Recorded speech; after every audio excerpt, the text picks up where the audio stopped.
Right, today's the day. Today is D-Day. I am only 1% through Daco's, I think, final video on Secret of the Mimic. And it's about, like, the good ending and everything. But I need to talk about this. So, first off, here's the story. Here's how I interpreted the story. Because, unfortunately, there's no, like, telling the story because uh I don't know. But anyway, so first off, uh here's the story of Edwin. Played if you have not played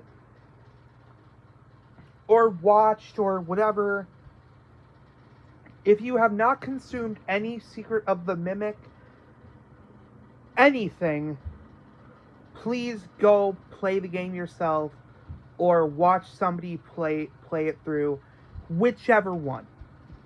I could not play it myself, so I had to watch people play it, unfortunately. But it's still a crazy experience, nonetheless, if you watch it. But it's better to play it yourself. Unfortunately, I could not. Anyway, so basically, how this story, the overall story, is your character, Albert, played by Kellen Goff, goes to Murray's Magic Manor. Murray's Magic Manor? Costume Manor. Murray's Costume Manor, right? And we are going to go retrieve what we thought and what we quote unquote know is what's his name? MMC? MMC? The rabbit thing, the black rabbit that we saw in Security Breach Ruin.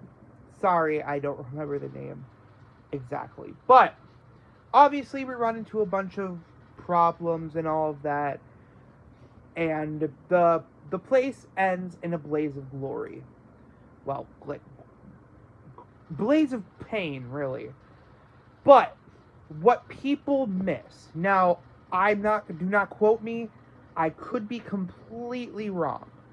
But from what we see from the videotapes, the log tapes, everything, first off, William Afton and Henry, I'm surprised. Henry is actually a piece of shit. I was surprised because I thought that it was the classic duality duo. You know, there's one bad person, William Afton, and then one angel, yin and yang. The angel being Henry. But no, they're both scumbags. Because Fazbear Entertainment steals every idea that Edwin ever developed.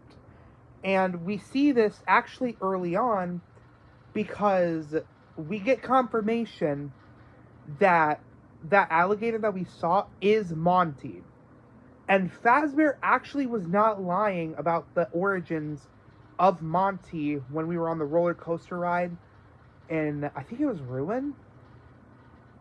Yeah, it was Ruin that we see Monty's backstory. So, I think that further, I think that definitely further innocentizes? I don't know the word. That further proves that Monty is innocent. Because Fazbear Entertainment technically was not wrong. He did start off as somewhat of a one-man band, even though he was not a one-man band. But then we get confirmation that Mr. Hippo, because context clues, let's be honest, that's Mr. Hippo. Like, every other animatronic has a Fazbear counterpart. You tell me that's not Mr. Hippo. Helpy is called Helpful, so that's also stolen. Just so many ideas were stolen from Edwin. It's sad. We even get, I think this is confirmation that the Pat Pats are um, the Pat Pats are copies of the Cleanovac. Because first off, in Daco's playthrough, you can pat the heads of the Cleanovacs. Obviously, it was just a reference to Daco, but still. If you can pat them, then, you know. Alright. We get confirmation that Fiona, Edwin's wife, created Chica. Edwin also, now this is the crazy part, Edwin also created Foxy and Roxanne. That is insane. I was not expecting Foxy to be copied. But it makes sense. The designs of both Foxy and Chica were so different from Bonnie and Freddy that it makes sense in the long run. It just made sense. Now, the deeper story, it actually goes a lot darker. So what I believe, I believe, I don't know, because in some because Edwin talks about Fiona as if she's like a wife that left them, but then also context clues give that she died. But Edwin makes it trying to preserve Fiona's life, and the first iteration of the MMC, of that generator thing that we see in, I think his name's MMC, the thing that's supposed to be keeping the mimic in the Fazbear Entertainment.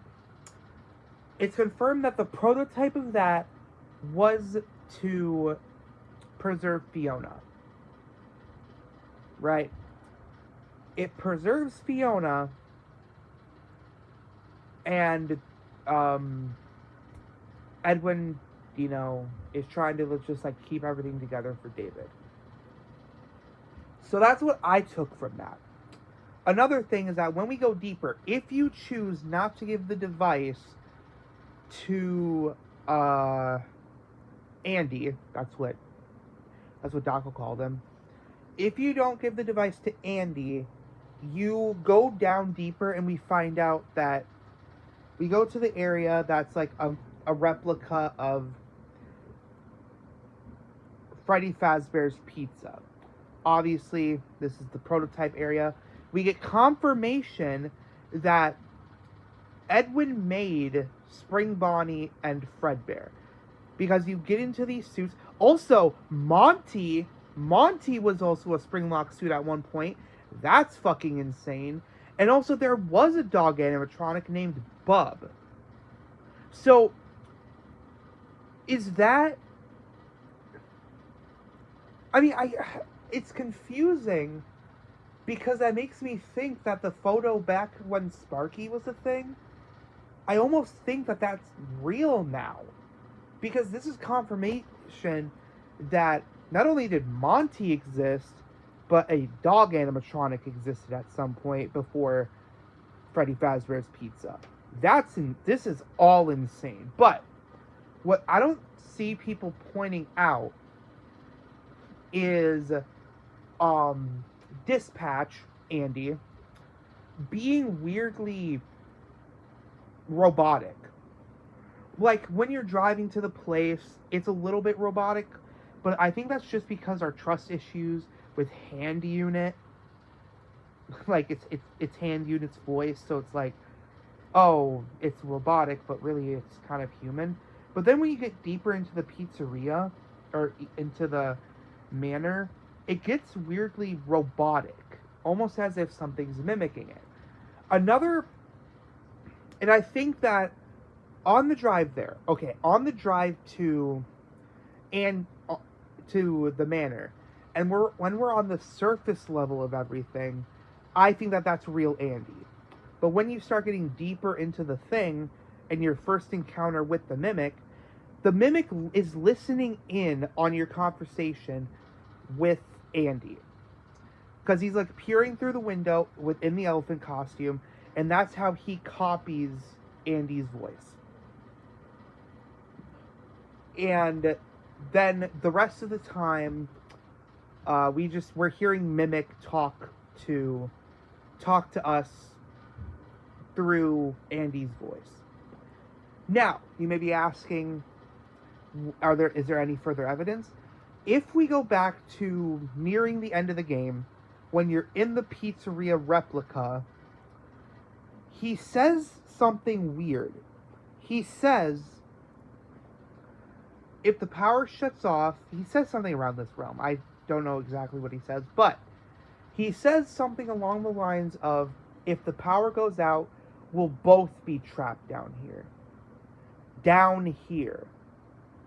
So from what we know, Andy isn't there physically.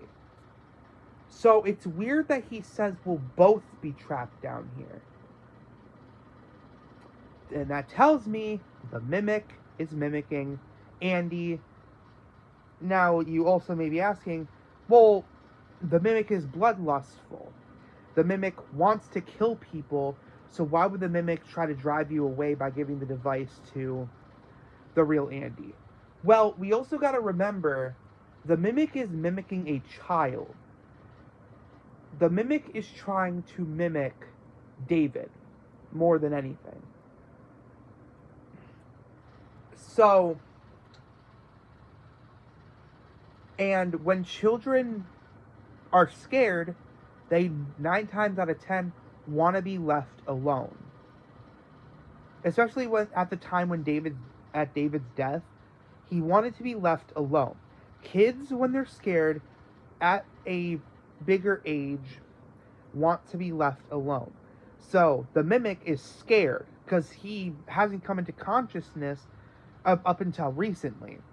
So he's probably scared, doesn't know what's going on because he just came into consciousness, and he's like, okay, this is terrifying. I just want to be left alone. Leave me to my own devices. Ha ha.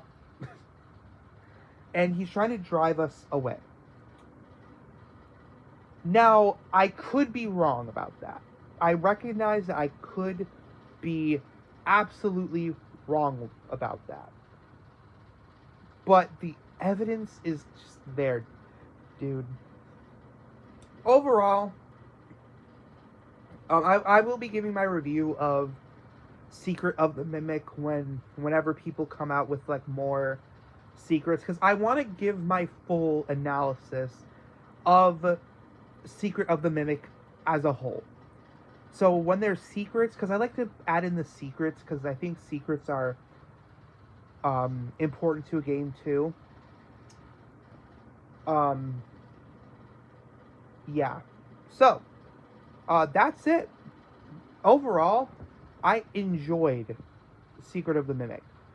I'm gonna go watch Dako's Good Ending playthrough, and I'll probably, within a week, review Secret of the Mimic, so then it just, like, circulates the internet, but yeah. Anyway, bye.